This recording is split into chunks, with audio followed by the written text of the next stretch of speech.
Oke, halo guys and welcome back to my channel Gironima. Dan di video kali ini kita bakal bahas untuk light novel dari anime Sekai Seikyo no Ansatsuha Isekai Kisoku ni Tensetsuru. Nah, atau di bahasa Inggrisnya itu World Finest Assassin lah ya. Kemudian di sini kita bakal memasuki chapter pertama guys. Jadi kita bakal mulai dari pertama. Nah, nanti kita juga di kedepannya bakal bahas terus untuk light novel anime ini. Nah, buat kalian yang belum lihat episode 1 udah rilis ya, kalian bisa cek aja di Muse Indonesia, udah ada yang subtitle Indonesia. Nah, di chapter yang pertama ini mungkin jalan ceritanya sama kayak di episode 1. Nah, tapi kalau light novel itu lebih banyak guys, atau lebih rinci ya daripada di versi animenya. Nah, seperti apa keseruan ceritanya dan menariknya dari light novel ini, tonton videonya sampai habis. Nah, tapi sebelum itu seperti biasa buat kalian yang belum subscribe channel ini, jangan lupa subscribe dan tekan juga tombol notifikasi lonceng supaya nggak ketinggalan video terbaru dari channel ini. Kalau sudah, langsung aja kita ke light novel.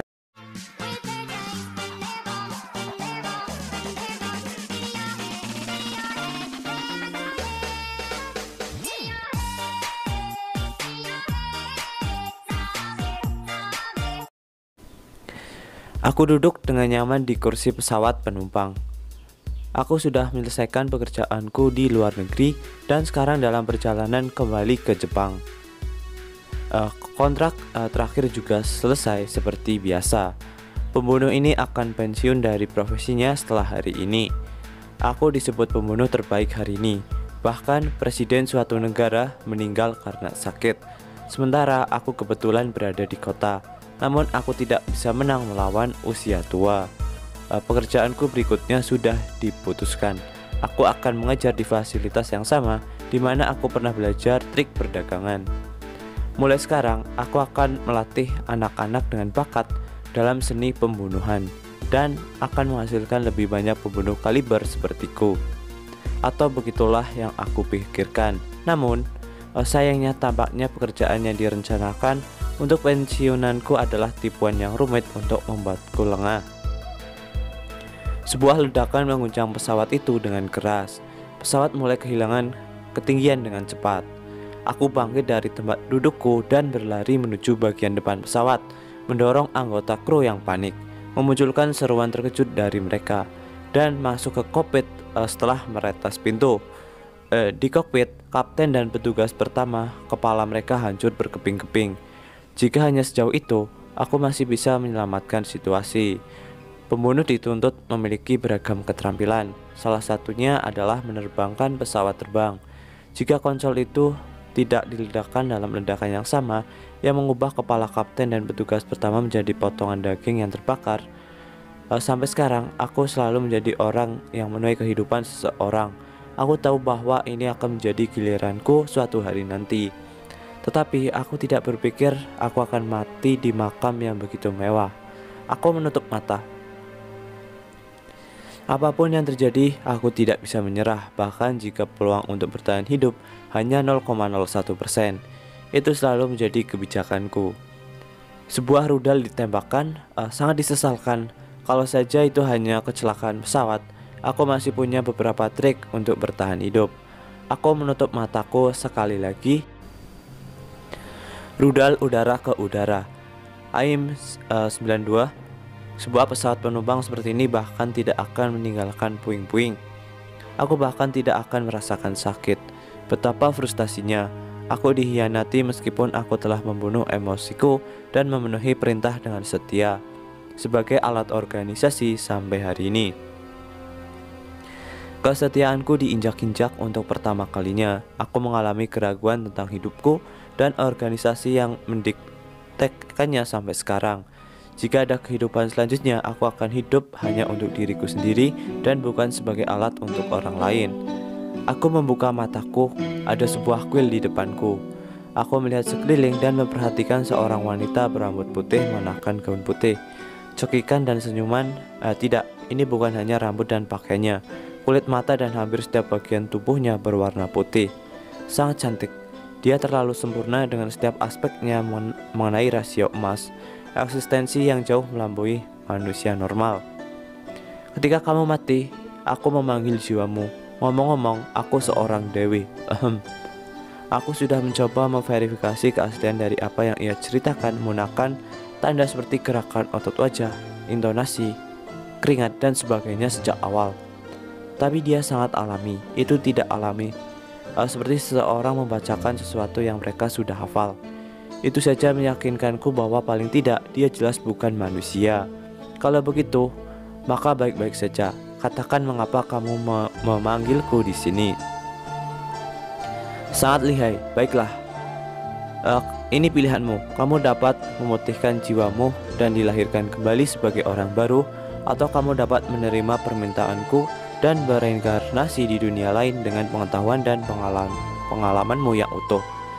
Jika aku memilih opsi pertama, aku tidak akan lagi menjadi diriku sendiri. Dengan pilihan lain, setidaknya bisa dikatakan kelanjutan dari kehidupan ini dengan sebuah jalan proporsi melanjutkan kehidupan ini sangat menarik. Sampai sekarang aku hidup sebagai alat untuk pembunuhan, hanya untuk dikhianati oleh pemilikku. Aku menyesalinya. Mari kita langsung ke intinya, siapa yang ingin kamu bunuh? Baik, memperpendek diskusi ini juga membantuku. Kamu memang jiwa yang aku harapkan darimu. Aku ingin kamu membunuh pahlawan di dunia fantasi pedang dan sihir. Batas waktunya adalah 18 tahun setelah kamu dilahirkan di dunia itu. Dunia pedang dan sihir, seorang pahlawan, dunia fantasi semacam itu emang ada. Pahlawan itu pahlawan bukan? Mengapa kamu menginginkannya untuk mati? 16 tahun kemudian setelah pahlawan mengalahkan Raja Iblis, dia menyerahkan dirinya ke dalam keserakahan pribadi dan keinginan egois dan menggunakan kekuatannya untuk mendatangkan malapetaka pada dunia yang sebelumnya dia selamatkan. Dia bahkan lebih buruk dari Raja Iblis sebenarnya, dan 18 tahun kemudian dunia akan mati, dan itulah mengapa aku ingin kamu membunuhnya. Pahlawan adalah eksistensi yang telah menembus batas ini dengan sangat dan memiliki kemampuan yang sangat unggul sejak saat dilahirkan. Baiklah, pertanyaan selanjutnya, kamu mengatakan bahwa aku harus membunuh pahlawan dalam 18 tahun. Bisakah aku menyelesaikan tugas begitu persiapan selesai? Itu tidak ada gunanya. Aku khawatir kamu harus menunggu sampai pahlawan mengalahkan Raja Iblis. Jika tidak, dunia akan tetap dihancurkan karena Raja Iblis tidak dapat dibunuh tanpa pahlawan. Oke, pertanyaan terakhir. Berapa banyak jiwa lain yang juga akan bereinkarnasi dengan tugas yang sama denganku? Sepertinya diharapkan dari seorang pembunuh terkenal. Kamu benar-benar dapat menangani keadaan hubungan? Jawabannya tidak. Setidaknya untuk saat ini itu hanya dirimu. Ada batasan berapa banyak kebetulan yang bisa aku anggap acak dan tidak bersalah. Untuk saat ini ya, aku tidak bisa ceroboh untuk kemungkinan ini. Baiklah, itu menyimpulkan pertanyaanku. Apakah kamu ingin menyelamatkan dunia atau kamu ingin membunuh pahlawan? Jika yang pertama, bisakah aku menyelamatkan dunia tanpa membunuh pahlawan? Tentu saja aku ingin kamu menyelamatkan dunia. Ya, jika kamu bisa menyelamatkan dunia tanpa membunuh pahlawan, itu juga bisa diterima. Jika kamu bisa melakukannya, sang dewi menjawab sambil tersenyum sugestif. Oke, aku menerimanya. Aku akan bereinkarnasi ke dunia pedang dan sihir ini. Sebelum itu, aku punya permintaan. Aku ingin terlahir di rumah kaya setelah bereinkarnasi. Lebih bagus lagi dengan lingkungan di mana aku bisa melatih skill dan tubuhku. Kali ini aku akan hidup dengan kehendakku sendiri, mengejar kebahagiaan dan berjuang untuk mempertahankannya. Dan ya akhirnya dia tereinkarnasi ke dunia yang baru. Nah, kemudian di sini sebelum tereinkarnasi, dia ini diberi pemilihan untuk skillnya ya, atau memilih skillnya. Nah, ini dia untuk pemilihan skill dari si assassin ini. Aku menghabiskan sepanjang hari dengan memeriksa skill yang melayang di pikiranku. Bukan hanya skill, tetapi aku juga menghabiskan sedikit waktu untuk memahami konsep dan budaya dari dunia pedang dan sihir ini. Pengetahuan yang ditanamkan oleh Dewi kepadaku hanyalah ingatan, jadi aku tidak meluangkan waktu untuk memahami tentang skill. Setelah itu, aku mulai meninjau skill, namun jumlah skillnya sangat besar.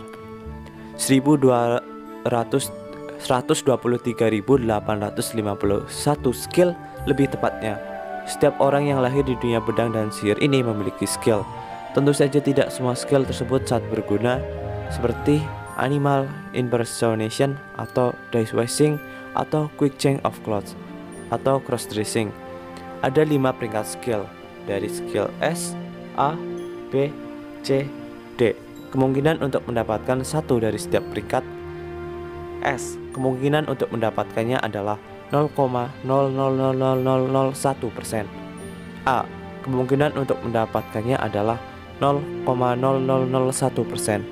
B, kemungkinan untuk mendapatkannya adalah 0,01%. C, kemungkinan untuk mendapatkannya adalah 1%. D, kemungkinan untuk mendapatkannya adalah 100%. Secara teori adalah kemungkinan untuk mendapatkan skill dari semua peringkat. Namun, peluang untuk mendapatkan skill S rank itu sendiri adalah 1 dalam 100 juta. Apalagi peluang untuk mendapatkan skill dari semua peringkat lainnya juga. 1 dalam 100 juta itu kemungkinan mendapatkan satu skill dari setiap peringkat. Karena itu, aku sangat berterima kasih kepada Dewi karena memberiku hak untuk memilih skill milikku sendiri. Karena itu memungkinkan diriku untuk mengalahkan peluang yang mengerikan. Kebanyakan orang memiliki satu skill di rank. Skill S rank memungkinkan pemiliknya untuk menjadi pahlawan sejati. Hanya satu orang di seluruh Jepang yang memiliki skill S rank dengan kemungkinan untuk mendapatkannya itu. Sebagai contoh, Summon Demonic Sword. Skill ini bekerja dengan memanggil pedang iblis yang merespon kekuatan dan kemampuan pengguna. Terlihat jelas pada pandangan pertama, namun pedang iblis yang dipanggil memiliki kinerja yang di luar nalar. Pedang itu bahkan dapat membelah gunung hanya dengan ayunannya. Kemudian ada Holy Fighting Spirit, ada Slavery Seal, Monster Creation, Super Recovery, dan yang lain-lain. Untuk skill ranking A, selain skill ini tidak ada lagi yang cocok. E-rank, Chain Weaving. Skill ini mengizinkan penggunanya untuk membuat sihir. Di dunia baru ini, sihir mantra diberikan oleh dewa, dan hanya sekitar 100 sihir mantra yang diberikan oleh dewa yang dapat digunakan. Tetapi dengan skill ini kamu dapat membuat sihir baru. Ini berarti ada kemungkinan yang tak terbatas. Ini adalah skill yang dapat aku manfaatkan dengan sangat baik berkat pengetahuan ilmiah dari duniaku sebelumnya. Jadi untuk skill ranking A, dia memilih skill Chain Weaving ya. Ini skill yang mengizinkan penggunanya untuk membuat sihir, guys. Next, untuk skill B, secara otomatis ditentukan ketika Super Recovery dipilih sebagai salah satu skill. Nah, jadi si Roh Tuade ini memilih skill S itu Super Recovery ya, guys. Super Recovery itu adalah salah satu skill tingkat pemulihan kekuatan fisik, kekuatan sihir, kekuatan penyembuhan diri, dan lain-lain. Semua meningkat secara dramatis. Tingkat pemulihan awal meningkat lebih dari 100 kali dari yang normal. Lebih lanjut meningkat tergantung pada tingkat skill. Oke, kita lanjut ke skill B ya. Yang tadi, untuk skill B adalah Growth Limit Breakthrough. Tidak ada batasan untuk pertumbuhan penggunanya. Skill ini terlihat cukup bagus, tetapi tidak terlalu berguna untuk dirinya sendiri karenanya peringkatnya adalah B rank. Biasanya tidak ada gunanya melanggar batas. Lagi pula di dunia pedang dan sihir ini kamu tidak akan pernah mencapai batasnya, bahkan jika kamu menghabiskan seluruh pelatihan seumur hidupmu. Namun, ketika dipasangkan dengan Super Recovery, skill ini bersinar karena memungkinkan penggunanya untuk berlatih dengan stamina yang tidak ada habisnya. Next, untuk skill C, aku memilih Martial Arts untuk meningkatkan fleksibilitasku. Kemampuan dan koreksi gerakan tubuh yang diterapkan oleh skill Martial Art adalah lapisan gula pada kue. Efeknya lebih rendah daripada skill Sword Art atau Spear Art, namun fleksibilitas jauh lebih unggul. Pembunuh yang mampu untuk menggunakan semua jenis senjata atau bahkan tidak, hal itu tidak dapat dikaitkan dengan keterampilan untuk senjata tertentu. Jika ini adalah skill dereng, maka itu menimbulkan pertanyaan besar tentang penghakiman sang dewi. Dan akhirnya aku harus memilih sesuatu yang benar-benar menarik untuk skill dereng. Ini bukan skill yang sangat kuat, tetapi memiliki potensi utilitas yang sangat baik, tergantung pada bagaimana caraku menggunakannya. Ini adalah kemampuan yang tampaknya biasa dan sederhana, tetapi aku yakin itu akan menjadi kartu truf untukku. Dunia ini memiliki 6 atribut secara total, dengan 4 atribut dasar adalah bumi, api, angin, dan air. Sedangkan 2 atribut terakhir yaitu atribut cahaya dan kegelapan yang merupakan langka. Sihir mantra diberikan oleh dewa. Aku memilih afinitas terhadap semua atribut. Ya, bahkan jika aku mengatakan semua atribut, itu hanyalah 4 atribut dasar yang dapat digunakan. Atribut langka tidak dapat digunakan. Dan jadi untuk skill rank D dia memilih afinitas yang dimana dia bisa menggunakan 4 elemen dasar tadi. Semakin banyak seseorang memiliki afinitas terhadap atribut, semakin banyak tingkat perkembangan atribut seseorang akan berkurang. Bahkan jika kecepatan peningkatanku hanya setengah dari yang normal, aku hanya perlu menggandakan pelatihanku dengan ketahanan superku. Itu cukup mudah. Aku menghabiskan sepanjang hari untuk merenungkan pilihanku, tetapi pada akhirnya aku memutuskan untuk pergi dengan apa yang sudah aku putuskan. Untuk skillnya ada Super Recovery rank S, Growth Limit Breakthrough rank A untuk meningkatkan kemampuan dasarku, dan Martial Arts untuk mempertajam gerakanku. Aku juga bisa menggunakan sihir dari semua atribut, membuat sihirku sendiri dengan Chain Weaving, skill terakhir yang dicandangkan sebagai kartu trap. Aku yakin bahwa bagiku dengan semua pengetahuan dan pengalamanku sebagai seorang pembunuh, tidak ada kombinasi yang lebih baik. Baiklah, saatnya untuk reinkarnasi. Kamu mungkin akan menjadi bayi lagi, melelahkan karena pengetahuan dan kepribadianmu saat ini. Tetapi ya, bersabarlah, Aristocrat Assassin House Tuat D tidak akan membuatmu bosan. Tanpa menunggu jawabanku, sang dewi menjentikan jarinya.